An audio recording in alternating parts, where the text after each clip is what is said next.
Yo, what's up, guys? It's Lugo back with Flex Appeal episode 17. I had my second pull day of the week.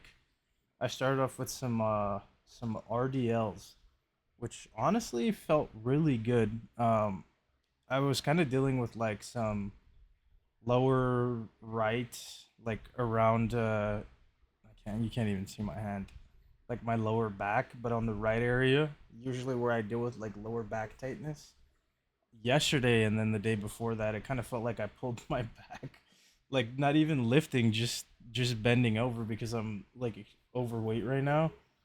So I was like worried going into this back day that I wasn't even able to hinge, but my back felt pretty damn good, like really good. So I just like focused on locking in the movement and it felt really good. I'm getting really strong again. And I want to think, well, I don't want to think. I kind of know in part that it's because my diet is so good right now. And I'm not even talking like just the macros, but I'm making making an attempt to get in like fruits, not vegetables because they're kind of expensive, but I added pineapple and banana into my diet and it's been pretty smooth so far. And like I was kind of having a problem in the restroom where it was kind of hard to like use the restroom sometimes, but after after a few days, definitely feel relieved uh, in that area. So I'm hoping that this trend will continue and I can keep stacking good sessions because today was really good, and I'm starting to feel deeper connection to my muscles not only, but I feel like I'm getting stronger really fast. Like the in week jumps from weight are getting really good. Like my first day on push this week, I did 143 for a 4x10 and it was like okay. And then the second day I did it on the Duffalo bar, which has like a camber on it, and I did 143 for 4x10. So like from session to session within the week, I'm getting consistently stronger and like for sure being able to pull more as well. Like it's crazy how fast my strength is coming back, and as well as not feeling a lot of pain. But I know that it's going to slow down, and especially as my weight comes down. Like it's very attainable right now because my weight is a little bit slower.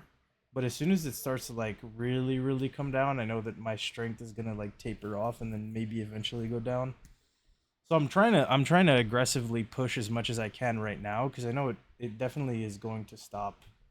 Um, but it's weird because it's hard to really gauge how much to push within each session because I don't want to take too big. Like I'm always still worried about the fact that maybe I take too big of jumps and then the next week I'm not going to be able to do the weight for all of my straight sets because when it comes to like powerlifting programming, my rep scheme is very like strict and I want to do it across sets, especially within volume phases where I'm focused on stacking a specific number of reps through volume during a week on the compound lifts.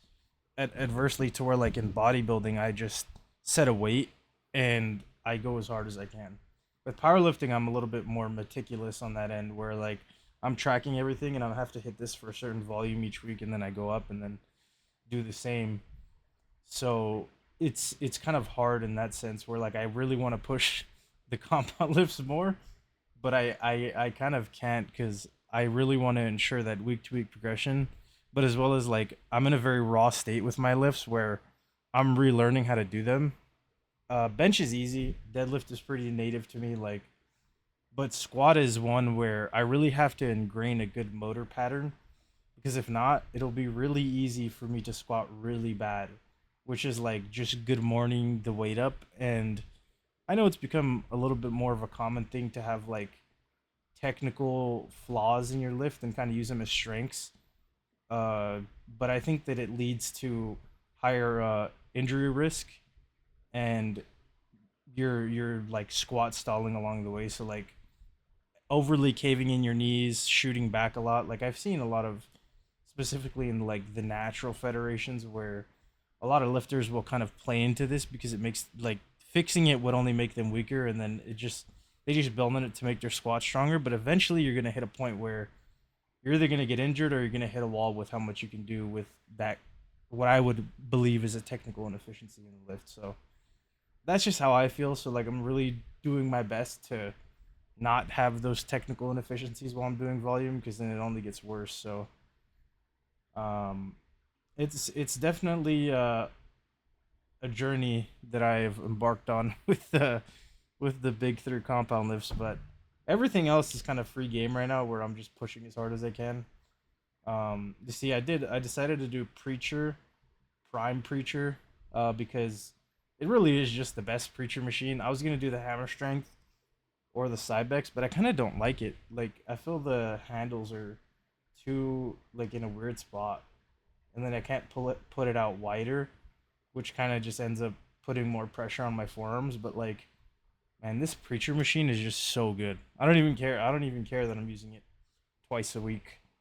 It's just that good. Um, but yeah, I mean, I've said it in like every other video, but I'm excited. Um, I feel like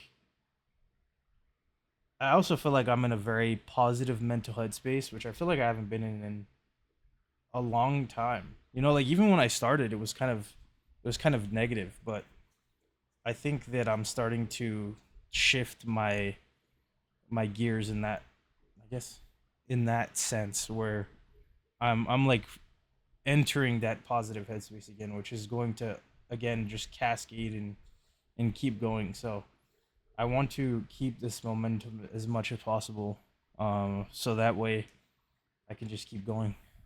But yeah, that's pretty much it. If you enjoyed, consider leaving a like, comment, or subscribe. And I'll see you guys tomorrow for hopefully a juicy leg day. Thanks for watching.